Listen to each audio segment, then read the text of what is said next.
নমস্কার বন্ধুরা, আপনাদের সবাইকে স্বাগতম জানাচ্ছি ঝটপট বাংলা ইউটিউব চ্যানেলের আরও একটি নতুন ভিডিওতে।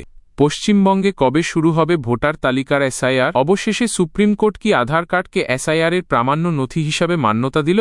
এই নিয়ে বিস্তারিত আলোচনা করব এই ভিডিওতে, তাই ভিডিওটি সবাই শেষ পর্যন্ত টানা দেখবেন। এবং চ্যানেলে যারা নতুন আসছেন অবশ্যই চ্যানেলটিকে সাবস্ক্রাইব করে পাশে থাকা বেল আইকনটি দাবিয়ে অল অপশনে ক্লিক করে দেবেন, কারণ আমার চ্যানেলে যখন নতুন আপডেট আসবে সবার প্রথম নোটিফিকেশন আপনার কাছে চলে যাবে। পশ্চিমবঙ্গে ভোটার তালিকা নিবিড় সংশোধন বা এসআইআর শুরু হওয়ার আগেই প্রচুর বিতর্ক শুরু হয়েছে। যে প্রক্রিয়া প্রত্যেক 10 থেকে 20 বছর পরপর করা হয় সেটা নিয়ে সাধারণ মানুষের মধ্যে এক প্রকার আতঙ্ক সৃষ্টি হয়েছে। আর বিহারে 65 লাখ লোকের নাম বাদ যাওয়ায় সেই আতঙ্কের মাত্রা আরও বেড়েছে। পেহেলগাম ইস্যুর পর অনুপ্রবেশকারী নিয়ে সারা দেশ যখন উত্তাল, তখন এসআইআর এসে নতুন জল্পনার সৃষ্টি করেছে। এছাড়া সারা দেশে বাঙালি ভাষাভাষীরা বাংলাদেশি কিনা সেটা নিয়ে তদন্ত শুরু হওয়ার পর এবার বাংলাতেও ভোটার তালিকা সংশোধন নিয়ে সাধারণ মানুষের মধ্যে বাড়তি উত্তেজনার সৃষ্টি হয়েছে। বিহার থেকে শুরু, এরপর পশ্চিমবঙ্গ এবং সারা দেশে এই প্রক্রিয়া শুরু হবে। আর এর জন্য পশ্চিমবঙ্গেও প্রস্তুতি শুরু হয়েছে। এই প্রক্রিয়া নিয়ে আদালতে মামলা হয়েছে, আর বিহারেও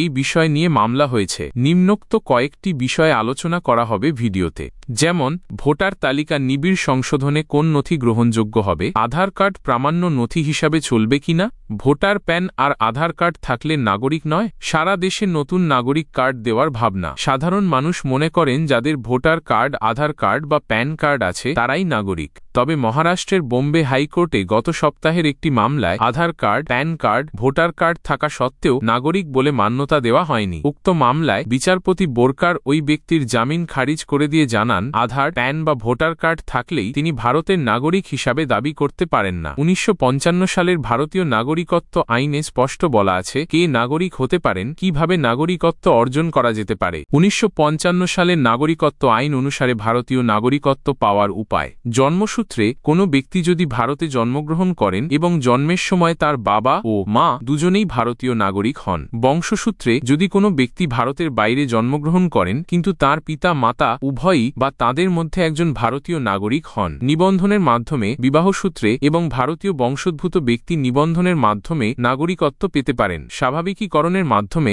নির্দিষ্ট সময় ধরে ভারতে বসবাস করলে নাগরিকত্ব পাওয়ার জন্য আবেদন করা যায়।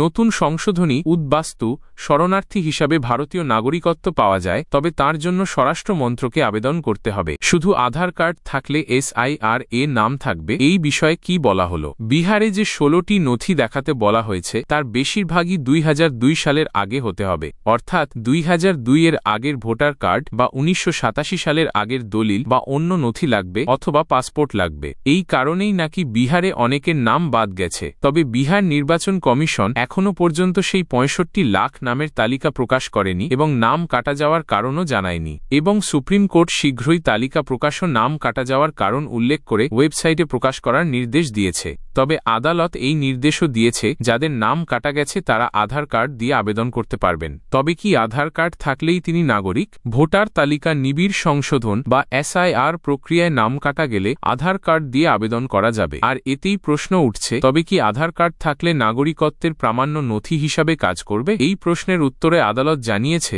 আধার কার্ড দিয়ে ভোটার তালিকায় নাম তোলার আবেদন করতে পারবেন, পরিচয় বা বাসস্থানের প্রমাণ হিসাবে, নাগরিকত্বের প্রমাণ হিসাবে নয়। পশ্চিমবঙ্গে কবে শুরু হবে ভোটার তালিকা নিবিড় সংশোধন এসআইআর? ইতিমধ্যেই পশ্চিমবঙ্গে ভোটার তালিকা নিবিড় সংশোধন নিয়ে প্রক্রিয়া শুরু করেছে নির্বাচন কমিশন। বিএলওদের ট্রেনিং, তাদের ভাতা ও সমস্ত প্রশাসনিক প্রক্রিয়া শুরু করেছে। তবে এরই মধ্যে আদালতে একাধিক মামলা হয়েছে। সেই পরিস্থিতিতে কবে শুরু হবে West Bengal special intensive revision 2025? এই প্রশ্নের উত্তর দিয়েছে খোদ মুখ্য নির্বাচন কমিশনার জ্ঞানেশ কুমার। সারা দেশ জুড়ে ভোটার তালিকা সংশোধন হওয়া নিয়ে বিতর্ক প্রসঙ্গে গতকাল রবিবার সাংবাদিক বৈঠক করে মুখ্য নির্বাচন কমিশনার বলেন, কবে পশ্চিমবঙ্গে এসআইআর হবে বা কবে দেশের অন্য রাজ্যে এসআইআর হবে সঠিক সময়ে তারিখ জানিয়ে দেওয়া হবে। অর্থাৎ আদালত ও রাজনৈতিক পরিস্থিতির দিকে নজর রেখেই সিদ্ধান্ত নেওয়া হবে বলেই কার্যত বোঝাতে চাইলেন তিনি। স্মার্ট সিটিজেনশিপ কার্ড কি? সুপ্রিম কোর্টের নির্দেশে আধারকে আসন্ন জনগণনায় এবং ভোটার তালিকা সংশোধনীতে ভারতীয় নাগরিকত্বের প্রমাণ হিসেবে গ্রহণ করা হবে না।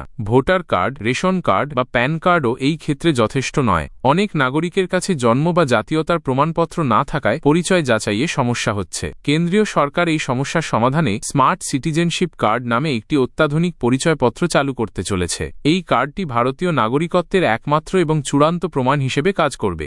উন্নত প্রযুক্তির এই নথি জালিয়াতি রোধে কার্যকরী ভূমিকা পালন করবে। এটি নাগরিকদের জন্য একটি নিরাপদ ও স্বচ্ছ পরিচয় ব্যবস্থা গড়ে তুলবে। বন্ধুরা, আজকের ভিডিওটি এতটাই। ভিডিওটি ভালো লাগলে অবশ্যই একটি লাইক করে চ্যানেলটি সাবস্ক্রাইব করে দেবেন। দেখা হচ্ছে পরের ভিডিওতে।